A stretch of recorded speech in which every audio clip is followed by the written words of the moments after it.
Okay, my name is Thilo Beck. I'm head psychiatrist here at Arrowd. We have been operating here now since '91, and I think we are functioning as a pressure group, so to speak, in a sense that we do the interventions, the treatments in the way we think they are appropriate, and that was to start with against the rules in the 90s.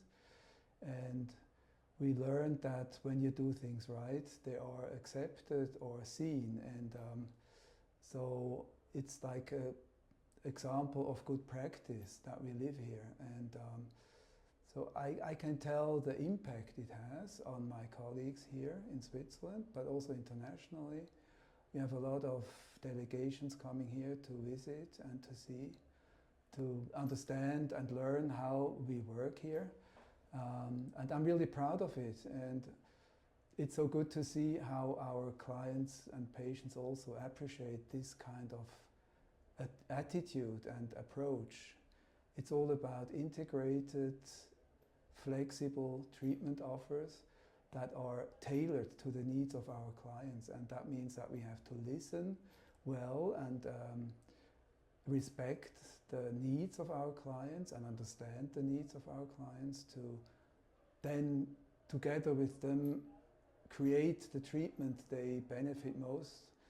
And this approach is, I think, the most effective one to have an impact on the well-being of our patients here.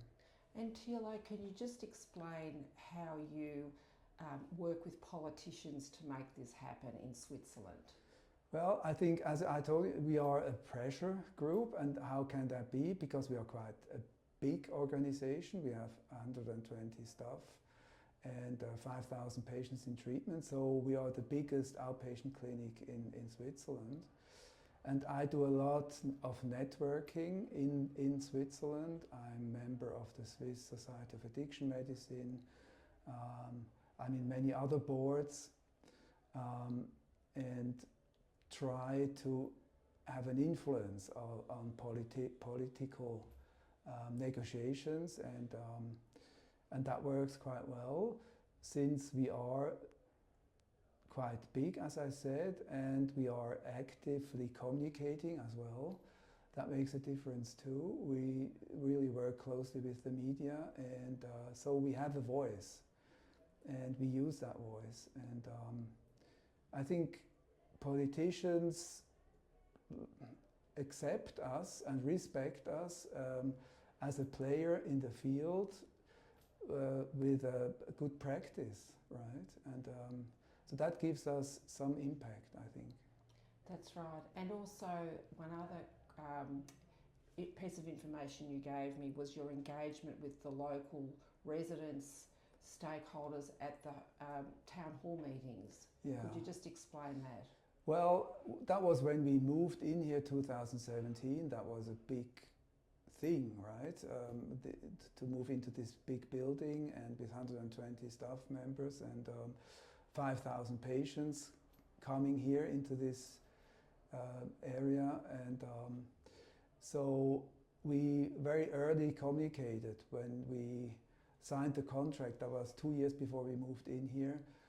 We already contacted the neighborhood, we introduced ourselves, we sent out letters, we invited for meetings, and after opening of the operation, we continued to do town hall meetings like every 2 or 3 months. In the beginning, even more frequently, and that helped a lot. And after some resistance to begin with, the neighborhood people understood what we were doing, and they really got more and more in favor of our services here, and understood that this is to their benefit as well. Yeah, that's great. And finally, what's your sense of the future for harm reduction internationally? You're an international player. What's the sense of hope there, if we can all come together in understanding this health issue?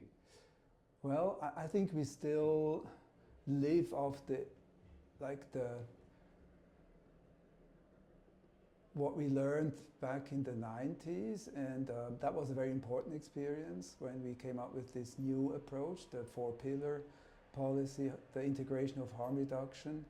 And I think we are now trying here at Arut to expand this harm reduction approach that was developed in the opioid epidemic to all other fields of substance use disorders or addiction related problems.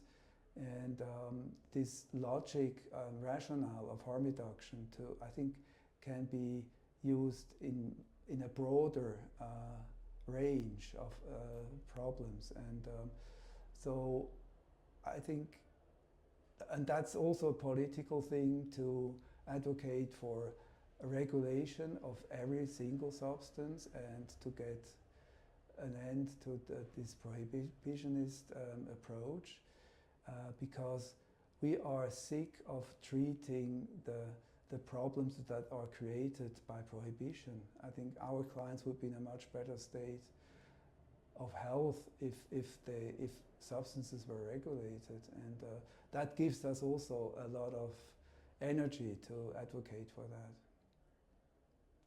Thank you, Thilo.